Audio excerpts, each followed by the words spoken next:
This verse here in Ezekiel 34:4 reads, "The disease have ye not strengthened, neither have ye healed that which was sick, neither have ye bound up that which was broken, neither have ye brought again that which was driven away, neither have ye sought that which was lost, but with force and with cruelty have ye ruled them." And we was just talking about the doctrine of accepting Christ. If you don't accept Christ, this is what's going to happen to you. So it's like a doctrine of force. You know, you try to force people into accepting Christ, and if you don't do this, you're going to go to hell. You know, it's like a club that's being held over the person's head. You know what I mean? You got to do this. If you don't do this, and it's almost so sad because they'll say, "What a great mercy and a blessing," but if you don't, you know, it's so, like, I don't want to use the word bipolar, but this would be the proper context where one is so glorious, and what they're also teaching is one is so horrifying. And you got those verses that says, remember it says, I can't think of the verse. I don't know if it's in Romans where it talks about they lack faith or something like that, and this person doesn't have enough faith. I just can't remember the verse, but it falls along the lines. Yeah, you got to have more faith. Or the person didn't. If the person fell back, where they says, "Oh, he lacked faith." You know what I mean? They call it backsliding when someone. One of my friends said he went to church and he asked someone to pray for him so he could be saved. And our friend Orette says, "I don't feel anything." And he said, "Can you have him pray for me?" And he said, No, we're all qualified. So it kind of gives that sense of he knew nothing changed, and it was a doctrine that didn't save. And so it's like Orette knew that nothing happened. He said, "I don't feel anything." Remember Chris said he went to that retreat with his friend in the military.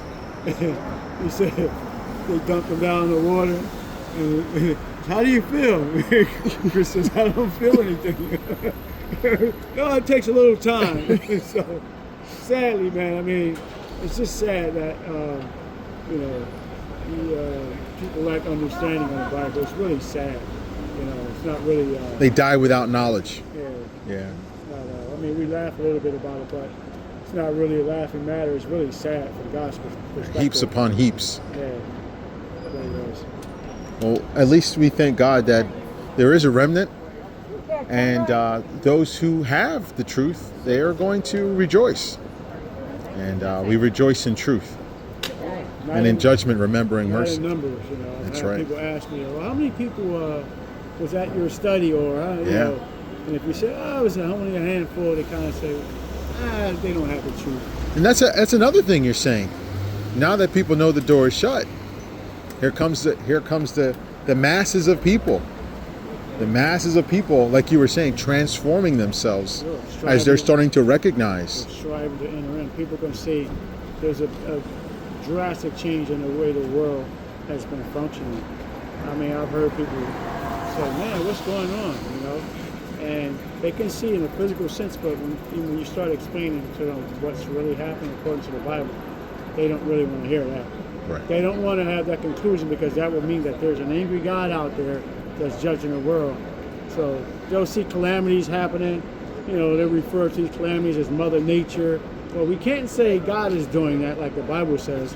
God controls all these calamities. You know, He controlled tempestuous sea when Jonah was in the ship. Whalesville, yeah. And he caused the sea to roar and all that. So God controls these things. But if you tell people that, they don't want to submit to that, like an earthquake or anything like that, because that would mean that there's an angry God out there, and God is causing this. So they're not going to bow the knee to that. And a jealous God as well, because we've turned to idols, we've turned to false doctrines. Thank you.